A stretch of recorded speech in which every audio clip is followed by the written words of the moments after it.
Hello everybody, Uome here back again with a new video.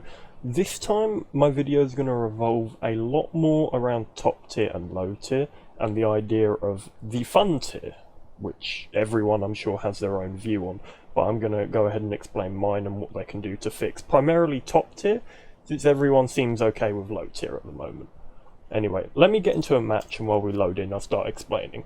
So first of all, I'd like to go ahead and say that the maps aren't big enough for top tier, primarily down to the fact that we have such high velocity shells, and that compared to real life you can be far more precise and fast with your coordination of where you want your shell to drop. If you go ahead and ask a real life tank commander, and I don't have proof for this or anything, but I know full well, since I've also heard people who have gotten proof themselves, that you don't aim for weaknesses on a tank, you aim for centre of mass and just generally hitting the target in general. The maps that we currently have in game, like this one I've just gotten into now, American Desert, whilst they're set in perhaps a decent area in terms of desert, for top tier, Middle Easty sort of areas, which is generally where you will see top tier maps and where they should be placed if we're going for realism here, because that is generally where most battles take place, and I'm not pointing a finger here, it's true, and we all know it is. We need maps which are a lot more like Sands of Sinai, where you're out in the middle of the desert with long engagement ranges. Perhaps a bit flatter than Sands of Sinai, but still have the element of being able to go hold down. But unfortunately, we're stuck with maps like this a lot of the time. Whilst they're good maps, whilst they're put together well, they don't quite lend themselves to top tier. Overall, top tier can be a fun tier if we have maps which lend themselves less to getting that shot always in the spot that you want it to. You'll see armour on top tier vehicles become a lot more prevalent, a lot more true to what it would be in real life at the longer ranges. Since you can't aim at those weaknesses, you can't aim at those cupolas, you can't aim at those driver ports, you can't aim at all those general weak spots that you have learnt to be on tanks. Whilst that knowledge would still be there, and you could still precisely and accurately measure where your round will fall and how to get it to fall into that weakness, there's still more skill, more coordination before you pull that trigger. Whereas top tier, it's a lot more you go round the corner, you see the enemy, you quickly place your shot and he's dead. That's not as fun. The lower tiers, where armour is a lot more prevalent, is at the closer ranges, because that's what it would have been in real life during, let's use World War II for example, since everyone knows about World War II. That was actually a good example of armour being prevalent, even at close range. I'm surprised it didn't go through me. But overall, we would definitely see vehicles which are seen currently in the meta of War Thunder as, I'm going to go ahead and use the word bad, but I don't personally think they are bad, but that's the word I hear slung around a lot, are vehicles such as the Challenger 2, that is, well, all the Challenger series, all of the general British tanks, because they all have very strong turrets in comparison to counterparts, and we would see an increase in the use of the point in the Ariete's high penning shell, because it would be able to pen through those places which are meant to be the strong points a lot more what's the word? Regularly, I guess, is the correct word. And the other thing being that its armour, that would be its trade-off for it having almost no armour. The whole tank is a weak spot, so it would just be aimed for centre of mass and you go through it. Whereas it has, to back up for that and make up for that, a high penning round that generally you can sling at the vehicle and it will go through. Vehicles such as the one that I'm driving right now, which I know many people are probably going to frown upon, why you're driving a 2A5, 2A5 overpowered. Yes, I do agree, let me just quickly state my own on this. They should have added the 2A4 C-Tech armour instead of this first, and then added the 2A5. And on top of that, the 2A5 should not be 10-0. In any which world, it should not be 10-0 at all. I do not know what sane person decided to put this at the current tier that it is at,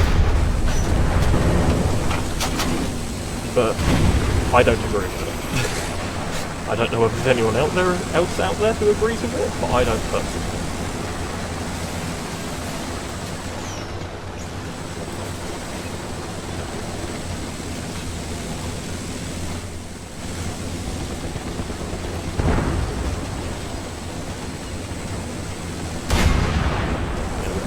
I just had to pay attention on that for 1 minute since I am doing this live.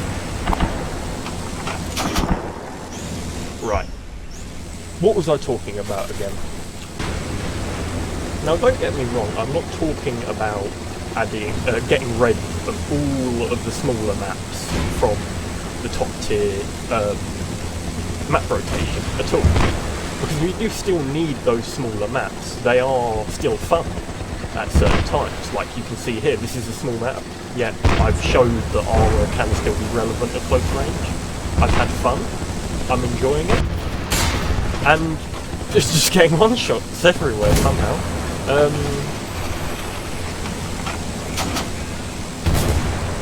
But yeah, generally that's my view on it. There's not much else I can speak about.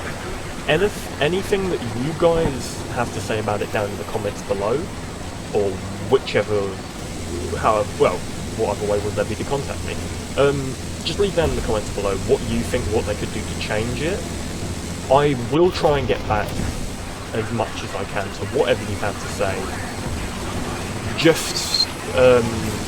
Just know that it may not be a direct reply, and it may actually end up being a separate video that includes whatever comment that you have had. But I am demonstrating here, as good as this match has been so far for me, and how bad it has been for me demonstrating that armor isn't prevalent at the closer range maps, and obviously here it has. This is a very rare scenario, and on top of that, this is also showing you how snapshotty it currently is in the game on these closer range maps.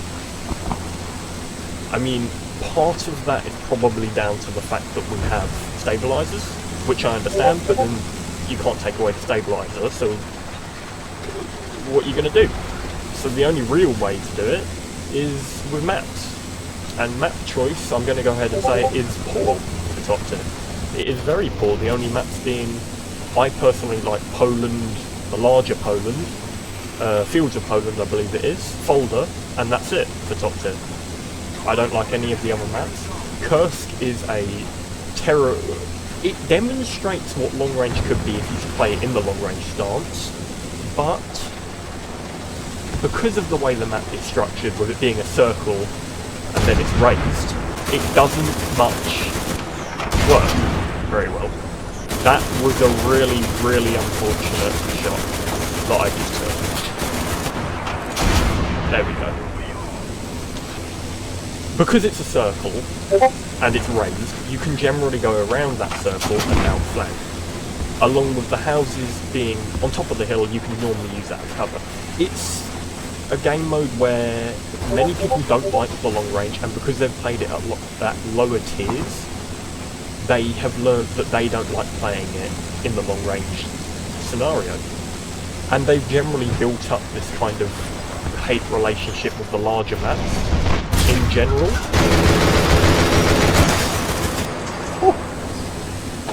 Oh yeah, and am I just going to go ahead and say, can people stop saying the ADATS is overpowered? It really isn't. Its missiles are good, but it can't fire them on the move, same with the Tunguska. I personally prefer the Tunguska for a run and gun. I think I may have just...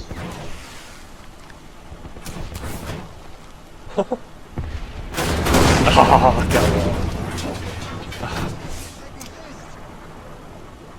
I don't think I can shoot through that house. I'm not going to risk it either. But yeah, that's my view on it. You can let me know down in the comments what you thought of this video, what your views are on that idea that I have just given. I'm sure there are many other ways of solving it, but personally it is the only way that I can see without changing anything to do with current vehicles in the game in terms of statistics, which I don't much want. Anyway, I'll catch you in the next video.